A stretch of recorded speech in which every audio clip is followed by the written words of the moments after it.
నమస్కారం. కళ్యాణ వైభోగం కార్యక్రమానికి స్వాగతం. ఈ రోజు మనతో పాటు మన స్టూడియోలో జ్యోతి మ్యాట్రిమోనీ నిర్వాహకురాలు శ్రీమతి జొన్నలగడ్డ జ్యోతి గారు ఉన్నారు. మీకున్నటువంటి సందేహాలకు స్క్రీన్ మీద డిస్ప్లే అవుతున్న ఫోన్ నంబర్లకు ఫోన్ చేసి ఫోన్ చేయొచ్చు, నివృత్తి చేసుకోవచ్చు. నమస్కారం జ్యోతి గారు. నమస్కారం అమ్మా. వెల్కమ్ టు అవర్ స్టూడియో అండి. సో ముందుగా మీరు నిర్వహించేటువంటి సేవా కార్యక్రమాల గురించి ఎక్స్ప్లెయిన్ చేయండి. తప్పకుండానమ్మా. మనము కాత్యాయని వ్రతాన్ని ఆశ్వీజ మాసంలో అంటే దసరా నవరాత్రుల తర్వాత తిరిగి వచ్చేటటువంటి మంగళవారం రోజు ఈ కాత్యాయని వ్రతాలను నిర్వహిద్దామనుకుంటున్నాము. ఈ కాత్యాయని వ్రతాలు చేసుకున్నంత మాత్రాన వివాహం అతి త్వరగా అవుతుంది. వివాహ యోగ్యత త్వరగా కలగటమే కాకుండా వారికి జాతకంలో వివాహానికి ఆటంకంగా ఏవైనా దోషాలు ఉన్నట్లయితే అవి తొలగిపోతాయి. కాబట్టి ఈ కాత్యాయని వ్రతాలని మళ్ళీ మనం తిరిగి ఆశ్వీజ మాసంలో నిర్వహిస్తున్నామమ్మా. ఆసక్తి ఉన్నటువంటి వారు సంప్రదించాల్సినటువంటి టెలిఫోన్ నెంబర్లు మన స్క్రీన్ పైన ఉన్నటువంటి టెలిఫోన్ నెంబర్లకి ఫోన్ చేసి వివరాలు తెలుసుకోవచ్చు. ఎందుకంటే ఎంతో మంది ఈ విషయంలో లబ్ధిని పొందారు. కాబట్టి ఈ విషయాన్ని తెలుసుకుని అంటే చాలా మంది మనది ఇప్పటికి 4-5 సార్లు మనం ఈ కాత్యాయని వ్రతాలను నిర్వహించాము. ఎంతో మంది చక్కటి ఫలితాలను పొందారు. ఆసక్తి ఉన్నటువంటి వారు స్క్రీన్ పైన ఉన్నటువంటి మన కార్యాలయ నెంబర్లకి ఫోన్ చేసి వివరాలు తెలుసుకోవచ్చు. అలాగే మనం లక్షవర్తి నోముని కార్తీక మాసంలో వచ్చేటటువంటి పౌర్ణమి తిథి రోజున నిర్వహిస్తున్నాము. ఈ లక్షవర్తి నోము చేసుకున్నంత మాత్రాన రజోదోషం స్త్రీలు మామూలుగా రజోదోషంలో చేసేటటువంటి అనేక తప్పిదాలకి ఇది ప్రాయశ్చిత్తంగా చెప్పబడుతుంది. అలాగే దైనందిక జీవితంలో కూడా అనేక రకాలైనటువంటి తప్పులకి, ఉదాహరణకి భర్త నిద్ర లేచిన తర్వాత భార్య నిద్ర లేవటం, ఇది కూడా శాస్త్ర ప్రకారం చూసినట్లయితే అది దోషమే. మామూలుగా మనం ఏమనుకుంటా, ఏముందులేండి, నేను ఉద్యోగం చేస్తున్నాను, ఆయన ఉద్యోగం చేస్తున్నారు, ఎవరు ముందు లేస్తే ఏంటి, సింగినాథం జీలకర్ర అంటూ కొట్టి పారేస్తాము. కానీ శాస్త్రం ఏం చెప్తుంది, భర్త కంటే ముందు నిద్ర లేవాల్సింది ఎవరు? భార్య నిద్ర లేవాలి. భార్య నిద్ర లేచి భర్తకి కావలసినవన్నీ కూడా అమర్చి పూజా గదిని శుభ్రపరిచి ఆయన లేచేసరికి అన్నీ కూడా అమర్చి పెట్టాలి. కానీ ఇప్పుడు అది నిజానికి రివర్స్ అవుతోందనే చెప్పవచ్చు. భార్య నిద్ర లేచేసరికి భర్త అన్ని ఏర్పాటు చేయాల్సినటువంటి రోజులు వచ్చేస్తూ ఉన్నాయి. కాబట్టి అది కూడా ఒక తప్పే కదా. మరి నువ్వు ఆ తప్పు చేశావు, నువ్వు ఏడుస్తూ కూర్చో అని చెప్పదు మనకి శాస్త్రం. ఓహో, నువ్వు జీవితంలో ఇన్ని రకాలైనటువంటి తప్పులు చేశావు, దీనికి ప్రాయశ్చిత్తంగా మేము నీకు ఒక వ్రతాన్ని ఇస్తున్నాం. ఆ వ్రతం చేసినట్లయితే నువ్వు ఇప్పటి వరకు చేసినటువంటి ఇలాంటి దోషాలన్నిటికీ కూడా పరిసమాప్తి జరుగుతుంది, ఇంకా నీ జీవుడు ఉద్ధరింపబడతాడు అని మనకి శాస్త్రం చెప్తోంది. కాబట్టి ఈ లక్షవర్తి నోము చేసుకున్నంత మాత్రాన స్త్రీలు చేసేటటువంటి అనేక తప్పిదాలకి ఇది ప్రాయశ్చిత్తము. కాబట్టి ఇది ముఖ్యంగా రజోదోషం కోసం చేసేది. కాబట్టి 55 సంవత్సరాలు పైబడినటువంటి స్త్రీలు, ఇతరత్ర ఆరోగ్య కారణాల చేత గర్భసంచి తీసివేయబడినటువంటి స్త్రీలు ఈ వ్రతాన్ని ఆచరించవచ్చు. పైగా ఈ వ్రతాన్ని అంతా కూడా సంకల్పం స్త్రీతోటే వస్తుంది. నిజానికి మనం ఏ పూజ తీసుకున్నప్పటికీ కూడా సంకల్పం అనేది పురుషుడితోటే ఉంటుంది. ధర్మపత్ని సమేతస్య అని మనం సంకల్పం చెప్పుకుంటాం, కానీ ధర్మపతి సమేతస్య అని ఏ శాస్త్రం కూడా మనకి సంకల్పం చెప్పలేదు. కానీ ఈ ఒక్క వ్రతానికి వచ్చేసరికి సంకల్పం అనేది స్త్రీతో మొదలవుతుంది.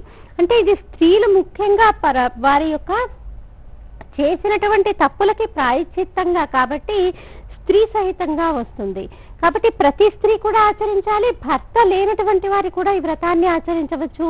పూర్ణాహుతి సమయంలో కొడుకు కోడల్ని కానీ, లేకపోతే కూతురు అల్లుడు కానీ, లేకపోతే వీళ్ళిద్దరికీ కుదరకపోతే ఎవరినైనా దంపతుల్ని కూర్చోపెట్టి ఆవిడ పక్కన కూర్చొని పూర్ణాహుతి చేయవచ్చు. కాబట్టి ఆసక్తి ఉన్నటువంటి వారు, పైగా ఈ లక్షవర్తి నోము అంటే సామాన్యం కాదమ్మా, చాలా ఖర్చుతో కూడుకున్నటువంటిది మరియు చాలా ప్రయాసతో కూడుకున్నటువంటిది. కాబట్టి మన ఆడపడుచులందరి కోసము కూడా చాలా తక్కువ ఖర్చుతోటి ప్రయాస అంతా మేము స్వీకరించి ద్విగుణీకృతమైనటువంటి ఫలితాలని వారు పొందాలని ప్రసిద్ధ పుణ్యక్షేత్రమైనటువంటి అన్నవరంలో దీన్ని నిర్వహిస్తున్నాం. పైగా కార్తీక మాసం అంటే సామాన్యమైనటువంటి మాసం కాదు, చాలా పవిత్రమైనటువంటి మాసం. కాబట్టి ఆ మాసంలో నిర్వహిస్తున్నాము, పవిత్ర పుణ్యక్షేత్రంలో చేసుకుంటున్నాం. కాబట్టి దాని ఫలితం కూడా అలాగే ఉంటుంది. పైగా చేయించేటటువంటి ఋత్విక్కులు కూడా అంత బాగాను చేయిస్తారు. కాబట్టి ఆసక్తి ఉన్నటువంటి వారు స్క్రీన్ పైన ఉన్నటువంటి మన కార్యాలయ నెంబర్లకి ఫోన్ చేసి వివరాలు తెలుసుకోవచ్చు. అలాగే ఎవరైతే అమ్మాయిలు లేకపోతే ఎవరైతే తల్లిదండ్రులు వారి అమ్మాయిని అర్చకులకి, పురోహితులకి, ఘనాపాటీలకి ఇవ్వటానికి సిద్ధంగా ఉన్నారో వారందరికీ కూడా మన జ్యోతి మ్యాట్రిమోనీ ఉచితంగా సేవలు అందజేస్తుంది. ఎందుకో వారికి మేము అమ్మాయిని ఇవ్వము అని మనం నిశ్చయించుకొని కూర్చుంటే కనుక ఒక రకంగా మన సృష్టి ధర్మమే దెబ్బతినేటటువంటి అవకాశం ఉంది. ఎందుకు మనకి మంచి చేయించాలన్నా, ఒక వ్రతం చేయించాలన్నా, ఒక గృహప్రవేశం చేయించాలన్నా, ఏది చేయించాలన్నా అంటే ఈ శరీరంలో నుంచి జీవుడు వెళ్ళిపోయిన తర్వాత వాళ్ళకి ఉత్తమ గతులు కల్పించాలన్నా వాళ్ళు ఉండాల్సిందే. కాబట్టి మరి వాళ్ళకి కనుక మనం వివాహం చేయకుండా ఉంటే, అంటే మనం మన అమ్మాయిని ఇకపోయినా వాళ్ళకి వివాహాలు కాకపోయినా వాళ్ళు ఏం చేయొచ్చు, వాళ్ళ కుల వృత్తిని వదిలేసి మామూలుగా వారి ఉద్యోగాన్వేషణలో పడవచ్చు. ఎందుకంటే ఈ శాస్త్రం గురించి చదువుకున్నటువంటి వాళ్ళకి మామూలు చదువు చదివి ఒక ఉద్యోగం సంపాదించడం అంత కష్టమైనటువంటి పనేమీ కాదు. ఒక రకంగా మన సనాతన ధర్మం కుంటుపడేటటువంటి అవకాశం ఉంది. మన సనాతన ధర్మం నిలబెట్టుకోవటం అది ఎవరి పనో కాదు, అది మన ప్రతి ఒక్కరి బాధ్యత. కాబట్టి మనం బాధ్యతాయుతంగా ఉండాలి, మన సనాతన ధర్మాన్ని మనం నిలుపుకోవాలి అనుకున్నటువంటి ప్రతి ఒక్కరూ కూడా ఎవరైతే వారి అమ్మాయిని పురోహితులకి, అర్చకులకి, ఘనాపాటిలకి ఇవ్వాలనుకుంటున్నారో వాళ్ళ టెలిఫోన్ నెంబర్ మాకు ఒక్కటి అందజేసినా చాలు. మా జ్యోతి మ్యాట్రిమోనీ తరఫున వాళ్ళకి ఉచితంగా సేవలు అందజేస్తామమ్మా. ఇప్పుడు మన కార్యక్రమాన్ని వీక్షిస్తున్నటువంటి వాళ్ళ ఇంట్లో అమ్మాయి ఉండకపోవచ్చు, వారికి తెలిసిన అమ్మాయి ఎవరు ఉన్నప్పటికీ కూడా మనము ఆ అమ్మాయికి ఉచితంగా సేవలు అందజేస్తాము. కాబట్టి ఈ విషయాన్ని తెలుసుకొని ప్రతి ఒక్కరూ సనాతన ధర్మం నిలబెట్టడం మా యొక్క బాధ్యత అని నడుం బిగించి ప్రతి ఒక్కరూ కూడా మా ఈ ఆశయంలో వారు తమ వంతు సహాయం అందజేస్తారని అనుకుంటున్నామమ్మా. కాబట్టి ఎవరికైతే అంటే ఈ నెంబర్ ఇలాంటి అమ్మాయి ఉంది అని తెలిసినప్పుడు స్క్రీన్ పైన ఉన్నటువంటి మన కార్యాలయ నెంబర్లకి ఫోన్ చేసి మాకు వివరాలు అందజేస్తే తప్పకుండా మనం ఆ అమ్మాయికి చక్కటి సంబంధాన్ని చూపిస్తాం. ఓకే అండి. జ్యోతి గారు, మీరు మొన్న కాత్యాయని వ్రతం నిర్వహించారు కదా, అది ఎలా జరిగిందో దాన్ని ఎక్స్ప్లెయిన్ చేయండి. తప్పకుండానమ్మా. మొన్న మనము మంగళవారం రోజున కాత్యాయని వ్రతాన్ని నిర్వహించాము. చాలా చక్కగా జరిగింది. వచ్చినటువంటి అమ్మాయిలు అబ్బాయిలు కూడా చాలా శ్రద్ధగా చేసుకున్నారు. ఎంత శ్రద్ధగా అంటే అసలు వాళ్ళకి మీ ఫోన్లు స్విచ్ ఆఫ్ చేయండి అనగానే అందరూ కూడా వాళ్ళ ఫోన్లన్నీ కూడా సైలెంట్ మోడ్ లో పెట్టి మీరు పక్కన కూడా పెట్టుకోవద్దు. ఎందుకు మన ధ్యాస అన్నది వాట్సాప్ లో ఏం మెసేజ్ వచ్చిందా లేకపోతే ఏం మిస్డ్ కాల్ వచ్చిందా అన్నదాని మీదే ఉంటుంది తప్పితే పూజ మీద ఉండదు. మనం పూజ ఎప్పుడు మనం సరైనటువంటి ఫలితాలను పొందుతూ ఉంటాం. కొంతమంది చెప్తూ ఉంటారు, మనకు కూడా ఎంతో మంది లైవ్ లో కూడా చెప్పారు ఇలా కాత్యాయని వ్రతం చేయించండి అంటే 2-3 ఏం చెప్పారు, మేము కూడా కాత్యాయని వ్రతం చేయించామండి అయినా ఇంకా త్వరగా వివాహం కుదరలేదు అంటే నిజానికి మనకి శ్రద్ధ ఉండి తప్పకుండా నేను నమ్ముకున్నటువంటి ఆ పరమేశ్వరి, ఆ కామేశ్వరి తప్పకుండా మా కోరిక ఈడేరుస్తుంది అన్నటువంటి నమ్మకం, దృఢమైనటువంటి చిత్తము నీకుంటే కనుక తప్పకుండా ఆ తల్లి కోరిక తీరుతుంది. వచ్చినటువంటి అమ్మాయిలు అబ్బాయిలు కూడా చక్కగా సాంప్రదాయపరమైనటువంటి దుస్తులు ధరించి వచ్చారు. చక్కగా చాలా శ్రద్ధగా వారు ఆ వ్రతాన్ని ఆచరించారు. కాబట్టి అమ్మవారి యొక్క పరిపూర్ణమైనటువంటి అనుగ్రహం వారందరికీ లభించిందని అనుకుంటున్నాను. కాబట్టి చాలా చక్కగా జరిగిందమ్మా. మళ్ళీ మనం ఆశ్వేజ మాసంలో నిర్వహిస్తున్నాం. ఇది ఆసక్తి ఉన్నటువంటి వారు మన స్క్రీన్ పైన ఉన్నటువంటి కార్యాలయ నెంబర్లకి ఫోన్ చేసి వివరాలు తెలుసుకోవచ్చు. ఓకే అండి. కాలర్ సిద్ధంగా ఉన్నారండి. ఫస్ట్ కాలర్ తో మాట్లాడదాం. నమస్కారం అండి. హలో. ఓకే అండి, కాల్ డిస్కనెక్ట్ అయిందండి. సో ఈ రోజు శ్రావణ మాసం లాస్ట్ డే, అమావాస్య రోజు. మరి ఈ రోజు ఎలాంటి పూజల్ని అంటే ఎలాంటి పూజలు చేయాలంటారు? ఈ రోజు మనం ముఖ్యంగా ఏంటంటే ఏదైతే శ్రావణ మాసము పరిసమాప్తి అవుతూ ఉంటుందో ఆ మాసాన్ని మనం అంటే అమావాస్య రోజుని పొలాల అమావాస్య అంటూ మనము చేసుకుంటూ ఉంటాము. అందరూ కూడా ఈ పొలాల అమావాస్య రోజు స్త్రీలందరూ కూడా వారి యొక్క సౌభాగ్యం కోసం మరియు పిల్లల కోసం ఈ వ్రతాన్ని పొలాల అమావాస్య రోజు ఈ వ్రతాన్ని ఆచరిస్తూ ఉంటారు. ఈ వ్రతాన్ని స్త్రీలు భక్తి శ్రద్ధలతోటి ఉదయాన్నే, ఇప్పుడు మనము అమ్మవారి పూజ అనుకున్నా అయ్యవారి పూజ అనుకున్నా కానీ ఒక్కటే మూర్తి పెట్టుకుని చేయకూడదు. ఎందుకు, అమ్మవారు అయ్యవారు ఇద్దరూ కూడా ఒకటే, ఇద్దరు వేరు వేరు కాదు. అయ్యవారు లేనిది అమ్మవారు లేదు, అమ్మవారు లేనిది అయ్యవారు లేరు. కాబట్టి ఇద్దరిని కలిపి ఉంచినటువంటి మూర్తికే మనము పూజ చేస్తూ ఉంటాము. కాబట్టి ఆ మూర్తిని పెట్టుకుని చక్కగా వివిధ రకాలైనటువంటి రంగవల్లులతోటి మనకి ఎంత బాగా అలంకరించటం వస్తే అంత బాగా అలంకరించి చుట్టూతా కూడా దీపాలు పెట్టి, దీపాలు ఎందుకు పెడతాము, నిజానికి దీపం పెట్టడం అన్నది ఎందుకు, మనం ఏ పూజ అయినా చేయండి నిత్యము కూడా చూడండి మనం ప్రతిరోజు కూడా దీపారాధన చేసిన తర్వాతే మనం ఏ పూజనైనా ప్రారంభిస్తాము. అసలు దీపం పెట్టడం ఎందుకు అంటే భగవంతుడికి ఒక రకంగా మనం కృతజ్ఞత తెలియచేసుకోవటం. ఎందుకు? మనకి ఉన్నటువంటి మన శరీరంలో ఉన్నటువంటి జ్ఞానేంద్రియాలన్నీ కూడా ఆయన సక్రమంగా పనిచేసేటట్టు చూస్తున్నాడు. ఆయనే కనుక అది సక్రమంగా పనిచేసేటట్టు చూడకపోతే మనం అసలు ఏదైనా కానీ పని చేయగలమా?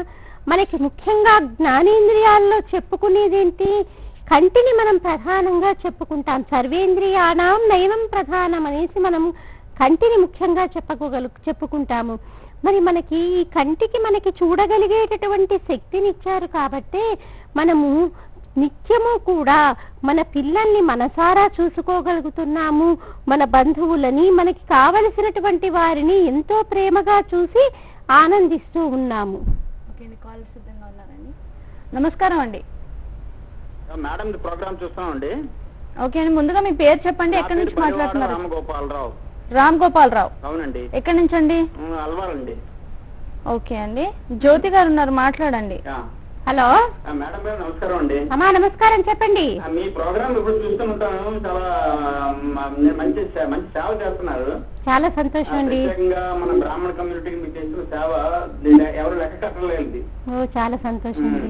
మీరు చెప్పిన ఈ మాట మాకు 1000 ఏనుగుల బలాన్ని ఇస్తుందండి. అదేనమ్మా, సేవ చేస్తే మరి భగవంతుడు కూడా మనకి చూస్తాడమ్మా. అది నేను ఒక విషయం చెప్పనా అండి? చెప్పమ్మా. మనం ఏదైనా తప్పు చేస్తుండొచ్చు. ఇది సర్వీస్ ఇండస్ట్రీ కాబట్టి ఏదైనా తప్పు జరగచ్చు. సర్వీస్ ఇండస్ట్రీ అన్నప్పుడు 73 అలాంటి వారికి మనం సంబంధాలు చూపించలేకపోవచ్చు. కానీ మనం సంబంధాలు చూపించిన మన వాళ్ళు ఎలా అంటారంటే మనల్ని పైకి ఎక్కరానియకుండా ఏదో ఒక చిన్న మాట అని బాధించే వాళ్ళే ఉంటారు. కానీ పైగా మీడియా పరంగా మెచ్చుకునే వాళ్ళు చాలా తక్కువ మంది ఉంటారండి. ఇలాంటి మాటలు ఏంటంటే మాకు ఇంకా స్ఫూర్తినిచ్చి 1000 ఏనుగుల బలాన్ని ఇచ్చి ఒక అమృతమైనటువంటి వాక్కు వల్ల ఏంటి మనకి ఇంకా శక్తి కలుగుతుంది. ఎవరేమనుకుంటే ఏంటి, ఒకళ్ళు ఈ మాట అన్నారు, మనకి 1000 ఏనుగుల బలం వచ్చింది, ఇంకా కొన్ని కొత్త పథకాలు మనం చేపడదాము అన్నటువంటి ఆలోచన మాకు కలిగి ఇంకా ఎంతో ఆనందంగా ముందుకు మనం ఉత్తేజంతో మేము ముందుకు వెళ్ళగలుగుతామండి. చాలా ఆనందంగా ఉందండి మీతో మాట్లాడడం. పూజలు అవి మీరు చెప్పారు కదా, చాలా బాగున్నాయి. ఇది రియల్లీ వండర్ఫుల్ అన్నమాట. అలాంటి సేవ మనకి ఏదో మీకు భగవంతుడు కృప ఉంది కాబట్టి చేయగలుగుతున్నారు. అది నా ఉద్దేశం. నిజంగా ఆయన కృపలేంది మనం ఏమి చేయలేవండి. నిజానికి ఇది కమర్షియల్ షో కాబట్టి నేను పూర్తిగా కమర్షియల్ గానే వాడుకోవచ్చు.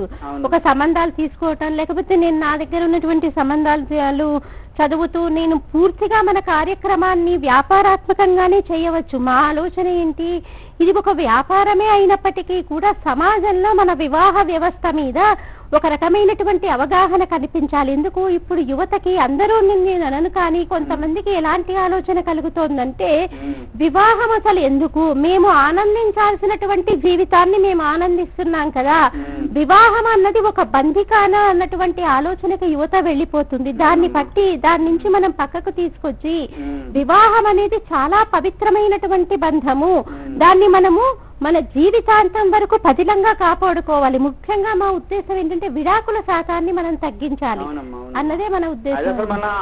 మన తాలూకా అది కూడా కాదు, అది ఏదో మన ఫారిన్ కల్చర్ నెత్తిని పెట్టుకున్నాం మనం తీసుకొచ్చి. మనం ప్రతిదీ కూడా నేర్చుకుంటున్నామని అవే కదండి, అక్కడి నుంచి అరువు తెచ్చుకొని దాన్ని మనం నెత్తిన పెట్టుకుని దాన్ని ఆరాధన చేస్తున్నాం. అమ్మా నాదేంటంటే నా యొక్క కష్టం చెప్తున్నాను. నేను సెంట్రల్ గవర్నమెంట్ నుంచి ఆఫీసర్ గా రిటైర్ అయ్యాను. నేను నా వయసు 64 సంవత్సరాలు. నమస్కారం. నాకు 25,000 పెన్షన్ వస్తుంది. దురదృష్టవశాత్తు మా మిస్సెస్ బాబా గారిలో ఐక్యం అయిపోయింది లాస్ట్ ఇయర్. Only 5 minutes. ఆవిడ చాలా ఇష్టం ఈ ప్రోగ్రామ్స్, రిలీజియస్ ప్రోగ్రామ్స్ అంటే. అది ఆవిడ చూస్తూనే నాకు బాబా గారి ప్రిన్సిపల్ నుంచి పిడిపోయారు అనమాట ఆవిడ. నాకు 2 అబ్బాయిలు, 2 వెల్ సెటిల్డ్. ఒక డాక్టర్, ఒక MBA చేశాడు. 2 వెల్ సెటిల్డ్. వాళ్ళకి ప్రాబ్లం లేదు, వాళ్ళు మ్యారేజ్ అయిపోయింది. They are living on their own. ఇప్పుడు యాక్చువల్ గా నాకు అంటే మీరు చూస్తారు నాకు తెలియదు, అది మా శాండిల్య మహాముని గోత్రం మాది. నేను హేల్ అండ్ హెల్తీ, నాకేం ప్రాబ్లం లేదు. ఈ రోజు 25,000 రూపాయలు పెన్షన్ వస్తుంది. ఒక దగ్గర ఒక 25 లక్షలు 30 లక్షలు చేసి సొంత ఇళ్ళు ఉంది. గవర్నమెంట్ ఇచ్చిన డబ్బులే ఉన్నాయి, నాకే అలవాట్లు లేవు. అంటే మీకు చూస్తున్నారా అండి? హలో, కాల్ కట్ అయిందండి. సార్ మీరు ఇప్పుడు మీ పేరేంటన్నారు? రామ్మోహన్ గారా? రామ్ గోపాల్ రావు. సార్ మీరు ఇప్పుడు చెప్పినటువంటి భాష ప్రకారం అంటే ఇప్పుడు మీరు ఇంకేదన్నా మాట్లాడాలనుకుంటే 4 గంటలకి మీరు ఆఫీస్కి ఫోన్ చేసినట్టయితే స్క్రీన్ పైన ఉన్నటువంటి టెలిఫోన్ నెంబర్లకి నేను మీతో వివరంగా మాట్లాడే అవకాశం ఉందండి. ఇప్పుడు మీరు చెప్పిన దాన్ని బట్టి నాకు అర్థమైంది ఏంటంటే మీరేమైనా తోడు కోసం చూస్తున్నారా అన్నది నాకు అర్థమైనటువంటి విషయము.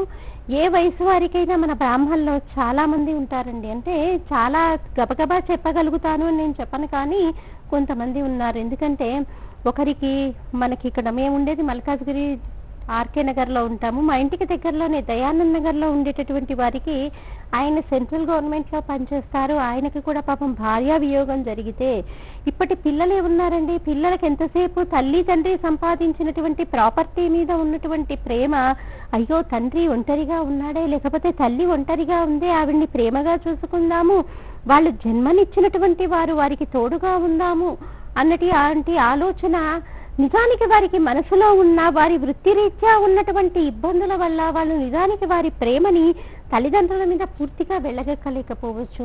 పైగా ఏంటి, రిటైర్ అయిన వాళ్ళకి ఎలా ఉంటుంది, సమయం అసలు ముందుకు వెళ్ళదు. ఎందుకంటే ఏం తోచదు. మనకి జీవిత భాగస్వామి కావాలి అని కోరుకునేది ఎప్పుడు కోరుకుంటాము, మనం జీవిత భాగస్వామి కావాలి అని కోరుకునేది కూడా ఈ వయసులోనే. ఎందుకు, మన కష్ట సుఖాలు చెప్పుకోవడానికి. మరి ఇన్నేళ్ల దాంపత్య జీవితాన్ని అనుభవించాము.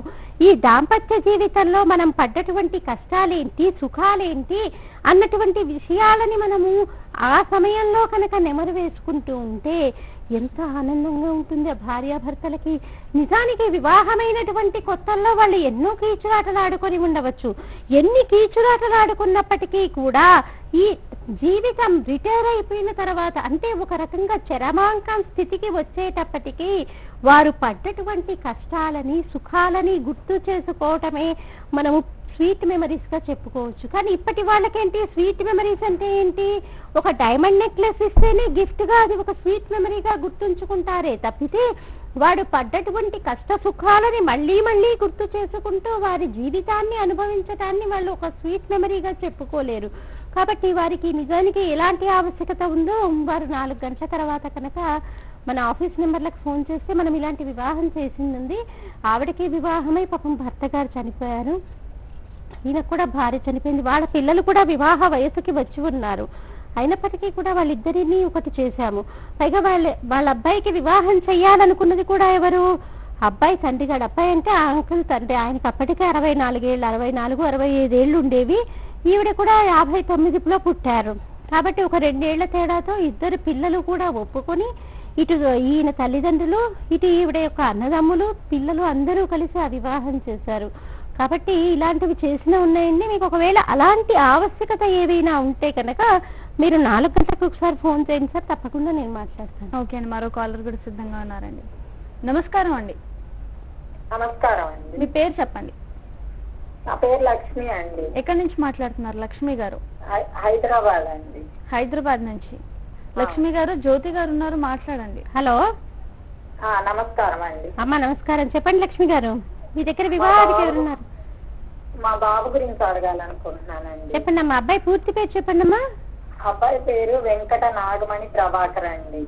పుట్టిన తేదీ అమ్మా? 26/4/85 అండి. 85. మీరేంటమ్మా బ్రాహ్మలేనా? లేదండి, మేము నాయుడు. అబ్బాయి ఏం చదువుకున్నారు? అబ్బాయి బీకామ్ చదువుకున్నాడండి. మ్యారేజ్ కుదరటలేదు. మీరు హైదరాబాద్ లో ఎక్కడ ఉంటారమ్మా? మేము హైదరాబాద్ లో గట్కేసరండి. అమ్మా ఇప్పుడు సంబంధాలు వస్తున్నాయమ్మా అబ్బాయికి? మొన్న చూసామండి ఒకటి, విశాఖపట్నం అమ్మాయి. వాళ్ళు చేసుకుంటామన్నారు, మళ్ళీ చేసుకోలేదండి. ఉద్యోగం చేస్తున్నారా వ్యాపారం అమ్మ మీ అబ్బాయి? ఇప్పుడు యూకే వెళ్ళాలనుకుంటున్నారండి. దాని గురించే ట్రై చేస్తున్నారు. లాస్ట్ ఇయర్ ఏమో వీసా వేస్తే పోయిందండి, మళ్ళీ ఇప్పుడు చేయాలనుకుంటున్నారు. సరే అమ్మా, మీరు ఏం చేస్తారంటే అబ్బాయికి వివాహము అక్కడి వరకు వచ్చి ఆగిపోతుంది కాబట్టి అబ్బాయి చేత కాత్యాయని వ్రతాలు చేయించండి అమ్మా. మంచిది. కాత్యాయని వ్రతం చేస్తే వారికి వివాహ యోగ్యత త్వరగా సిద్ధిస్తుంది. మీరు చెప్తే నమ్మరు. మొన్న ఈ మధ్య కాలంలో మొన్న మేము చేసినటువంటి కాత్యాయని వ్రతానికి ఒక అబ్బాయి డబ్బు కట్టాడు, ఇలా కాత్యాయని వ్రతం చేసుకుంటానని. ఆ అబ్బాయి కొంచెం సంశయిస్తూ ఉంటే, కాదండి మీరు ఇక్కడి నుంచే నమస్కారం చేసుకోండి, మీరు ఆ కాత్యాయని వ్రతం చేసుకుంటున్నాను, నాకు వివాహం త్వరగా కావాలి, త్వరగా అవుతుంది అన్న దృఢ సంకల్పంతో మీరు ఎంతైతే మేము రుసుం పెట్టారో అంత కట్టండి, మీకు తప్పకుండా వివాహం అవుతుంది అని చెప్పాము. చెప్తే అబ్బాయి డబ్బు కట్టినటువంటి 2 రోజుల్లోనే అబ్బాయికి ఒక పెళ్లి సంబంధం రావటము, ఆ అమ్మాయిని చూడటము, వివాహం అయిపోవడం జరిగింది. మొన్న అబ్బాయి మరి వ్రతానికి కట్టాడు కదా, ఏం చేయమంటారు అంటే చక్కగా మీ ఇద్దరు దంపతులు వచ్చి ప్రసాదం తీసుకెళ్ళండి అని చెప్పాము. వాళ్ళిద్దరూ కూడా వచ్చి చక్కగా మొన్న ప్రసాదం తీసుకుని వెళ్ళారు. కాబట్టి మనం కనుక చక్కగా మనస్ఫూర్తిగా కనుక వ్రతం చేస్తే తప్పకుండా కోరిక తీరుతుందమ్మా. మీరు కాత్యాయని వ్రతం మీ అబ్బాయి చేత చేయించండి. మేము మళ్ళీ సామూహికంగా ఈ ఆశ్వేజ మాసంలో దసరా నవరాత్రులు అయిపోయిన తర్వాత ఒక మంగళవారం రోజు చేయిస్తాము. కాబట్టి ఆసక్తి ఉంటే కనుక మీరు స్క్రీన్ పైన ఉన్నటువంటి మా టెలిఫోన్ నెంబర్లకి ఫోన్ చేసి వివరాలు తీసుకోండి. అలాగే మీ అబ్బాయికి సంబంధించినటువంటి వివరాలు కూడా మాకు అందజేసినట్లయితే మా హిందూ వెడ్లాక్ ద్వారా మీకు తగిన సేవలు అందజేస్తాము. ఓకే అండి, మరో కాలర్ కూడా సిద్ధంగా ఉన్నారండి. నమస్కారం అండి. హలో. ఓకే అండి, కాల్ డిస్కనెక్ట్ అయిందండి. సో శ్రావణ మాసం ఆఖరి రోజు కాబట్టి ఈ రోజు ఎలాంటి పూజలు చేసుకోవాలో చెప్తున్నారు, అది కంటిన్యూ చేయండి. ఈ రోజు ఏంటంటే మనం చక్కగా మనము పుత్రులు పౌత్రులు స్త్రీలు మనం ఇదివరకు చాలా సందర్భాల్లో చెప్పుకున్నాము. ఆడవాళ్ళు వ్రతాలు పూజలు ఎందుకు చేస్తారు? ముందుగా చేసేది ఆవిడ సౌభాగ్యం కోసం చేస్తుంది. ఏ స్త్రీ అయినా బొట్టు కనిపించి కనిపించకుండా పెట్టుకున్నప్పటికీ కూడా ప్రతి స్త్రీ కోరుకునేది ఏంటి? తాను ఉన్నంత కాలము నుదుటన ఇంత కుంకుమ బొట్టు పెట్టుకునేటటువంటి అదృష్టాన్ని ప్రసాదించమని ఆ భగవతిని వేడుకుంటూ ఉంటుంది. కాబట్టి ముందుగా ఆడవాళ్ళు చేసేటటువంటి ప్రతి నోము దేనికి చేస్తాము? సౌభాగ్యం కోసం చేస్తాము. మరి వివాహమై సౌభాగ్యవతిగా ఉన్నటువంటి స్త్రీ ఎప్పుడు దేని గురించి ఆలోచిస్తుంది? తన పిల్లల గురించి ఆలోచిస్తుంది. పిల్లలు అనేసరికి ఆడపిల్లలు మగపిల్లలు అలా అని నేను ఆడపిల్లల్ని కించపరచడం లేదు. సామాన్యంగా మనకి శాస్త్రం ఏం చెప్తోంది? పుత్రుడు అంటే పున్నామ నరకం నుంచి తప్పించువాడు అని చెప్తుంది. పుత్రుడు అయితే ఆ ఇంటి పేరుతో ఉంటాడు కాబట్టి వంశవృద్ధి జరుగుతుంది. వాడు పున్నామ నరకం నుంచి తప్పిస్తాడా, ఆ పున్నామ నరకాన్ని మనకి ఇక్కడే చూపిస్తాడా అన్నది పక్కన పెట్టేసేయండి. కానీ మనకి శాస్త్రం ఏం చెప్తోంది? పున్నామ నరకం నుంచి తప్పించేవాడు పుత్రుడు. పుత్రుడు చేస్తే కానీ అంత్యక్రియలు ఆ తల్లిదండ్రులు సంతోషాలంటే ఆ శరీరం నుంచి జీవుడు వెళ్ళిపోడు అని చెప్తుంది. ఎందుకు? 10వ రోజు ఏంటి? కొడుకు ఆనంద హోమం చేస్తాడు. ఇలా ఆనంద హోమం చేసి తల్లి తండ్రి ఇంకా కూడా ఏంటి పిల్లల మీద ఉన్నటువంటి వ్యామోహంతో శరీరంలో నుంచి బయటికి శరీరం వెళ్ళిపోయినప్పటికీ కూడా జీవుడు ఆ చుట్టుపక్కలే తిరుగుతూ ఉంటాడు. తన పిల్లల మీద వ్యామోహం వదిలిపెట్టలేక ఎవరు చెప్పినప్పటికీ కూడా ఆ తల్లిదండ్రులు ఎప్పుడూ కూడా ఆ జీవుడు అక్కడ ఉన్నటువంటి జీవుడు వెళ్ళిపోడు. కానీ కొడుకు వచ్చి మీరు పితృదేవతా స్థానాలలోకి వెళ్ళి ఇక మమ్మల్ని ఆశీర్వదించండి అంటూ జ్ఞాతులతో కలిసి ఆనంద హోమం చేస్తాడు. అలా చేసిన మరుక్షణము తల్లిదండ్రులు కొడుకు మాట పట్టుకొని ఇక పితృదేవతా స్థానాలకి వెళ్ళిపోతారు. అప్పటి వరకు కూడా జీవుడు అక్కడక్కడే తిరుగుతూ ఉంటాడు. అంటే శాస్త్రము కొడుకు చేసేటటువంటి క్రతువుకి అంతటి ప్రాముఖ్యతనిచ్చింది. కాబట్టి ఈ విషయాన్ని గుర్తుంచుకోవాలి. కాబట్టి వ్రతము అనేసరికి ముందుగా స్త్రీ కోరుకునేది ఏంటి? పుత్రులు కావాలని కోరుకుంటుంది. తన వంశం పేరు నిలబడుతుంది. నన్ను ఈయన చేపట్టినందుకు నేను ఈ వంశాంకురాన్ని అందించాలి, ఈ వంశం నిలిపేటటువంటి వాడిని నేను అందించాలి అని ప్రతి స్త్రీ కోరుకుంటుంది. వివాహం అయిన తర్వాత అమ్మ అన్న పిలుపు కోసం ప్రతి స్త్రీ కూడా తహతహలాడిపోతుంది. మరి అలా పుత్రులను కావాలని కోరుకుంటాం. అలాగే కూతుళ్ళు కూడా పుత్రుడైతే ఏంటి? ఒక వంశాన్నే ఉద్ధరిస్తాడు. తాను ఏ వంశంలో పుట్టాడో ఆ వంశాన్నే పుత్రుడు ఉద్ధరిస్తాడు. కానీ కుమార్తె తన సరైనటువంటి ప్రవర్తన వల్ల ఇటు అత్తగారింట్లో చక్కటి పేరు తెచ్చుకోవటం ద్వారా ఇటు పుట్టింటిని ఉద్ధరిస్తుంది, ఇటు అత్తగారింటిని ఉద్ధరిస్తుంది. అందుకని ఇక్కడెక్కడ స్త్రీని కించపరచటం కాదు. అందుకే పుత్రుడికి ఒక రకమైనటువంటి స్థానాన్ని మనకి శాస్త్రం ప్రకటించింది. మనకి కన్యాదానం చేయటం వల్ల కూడా 10 తరాలు ఉద్ధరింపబడతాయి. దశ పూర్వేషాం దశాపరేషాం, ముందు తరాలు 10, వెనక తరాలు 10 తరాలు కూడా కన్యాదానం కనుక మనం సశాస్త్రీయంగా చేస్తే ఉద్ధరింపబడతాయి. కాబట్టి పొలాల అమావాస్య రోజు ప్రతి స్త్రీ చేసేటటువంటి నోము ఎందుకు చేస్తుంది అంటే తన సౌభాగ్యం కోసం, తన యొక్క పిల్లల కోసం, పుత్రుల కోసం. పుత్రుల తర్వాత పౌత్రులు కావాలి. ఎందుకో మనవాళ్ళు కూడా కావాలి. ఎందుకంటే ఈ వంశము తామర తంపరలాగా పెరగాలని ప్రతి ఒక్కరూ కూడా కోరుకుంటారు. కాబట్టి ఒక కొడుకుతో సరిపోదు కదా, కొడుక్కి కొడుకు పుట్టాలి. ఇలా ఈ వంశం అనేది తామర తంపరలాగా పెరగాలని కోరుకుంటూ, పుత్రులకి ఆయుష్, పుత్రికలకి సౌభాగ్యము కలగాలని కోరుకుంటూ ఈ పొలాల అమావాస్య రోజు మనం వ్రతం చేస్తాము. వ్రతం చేసి ఆ యొక్క భగవంతుడి యొక్క అనుగ్రహానికి మనం పాత్రులమవుతాం.